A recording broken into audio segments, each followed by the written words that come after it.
सूर्यकुमार यादवचा पत्ता कट.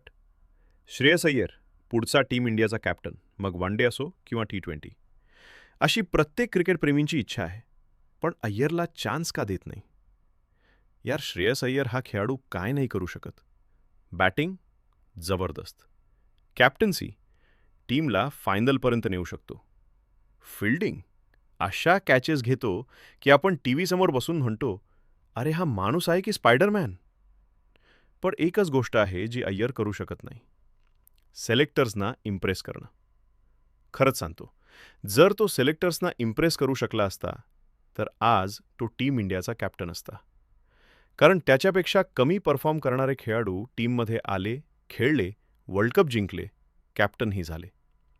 पण अय्यर ना टीममध्ये ना कॅप्टन्सीच्या रेसमध्ये. आणि सगळ्यात भारी म्हणजे त्याच्यावर चर्चासुद्धा नाही. हे खूपच डिसअपॉइंटिंग आहे. आणि म्हणूनच आज एक मोठा प्रश्न उभा राहतो. अय्यरला परत टीम इंडियात आणायला पाहिजे का? आणि त्याला कॅप्टन बनवायला पाहिजे का? कारण जी मॅच्युरिटी रोहित शर्मामध्ये दिसते, जी शांतता MS धोनीमध्ये दिसते, तीच मॅच्युरिटी अय्यरमध्ये दिसते.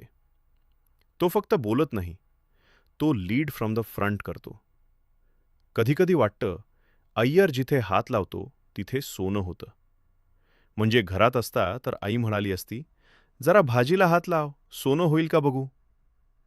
आता त्याची परफॉर्मन्स बघा. मुंबई इंडियन्ससारख्या टीमसमोर 35 बॉलमध्ये 66 रन, 5 चौकार, 4 षटकार. अरे अजून काय पाहिजे सिलेक्टर्सना? की भाऊ शतक मार आणि चहा पण बनव. सलग 3 half century. Technically sound, mentally strong आणि क्लच प्लेयर. तरीही सिलेक्शन नाही. माझ्या डोक्याबाहेरचं आहे हे, खरंच.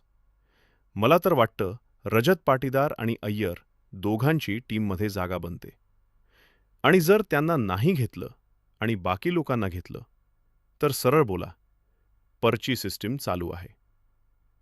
आता सूर्यकुमार यादवबद्दल बोलायचं झालं तर मी त्याचा खूप मोठा फॅन आहे. पण गेल्या 2 वर्षांपासून गोलंदाजांनी सुरुवातीपासून विकेट्स काढल्या तर सामना सोपा होईल.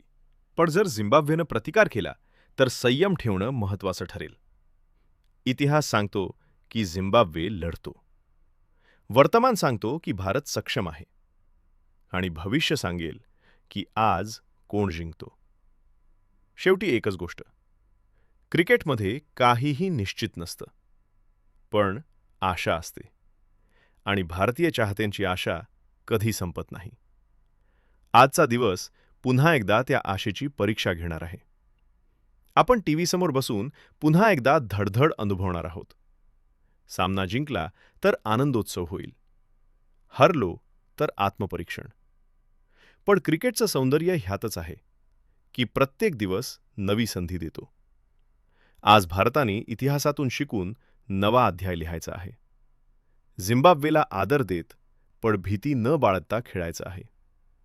आणि शेवटचा चेंडू टाकला जाईपर्यंत विश्वास ठेवायचा आहे.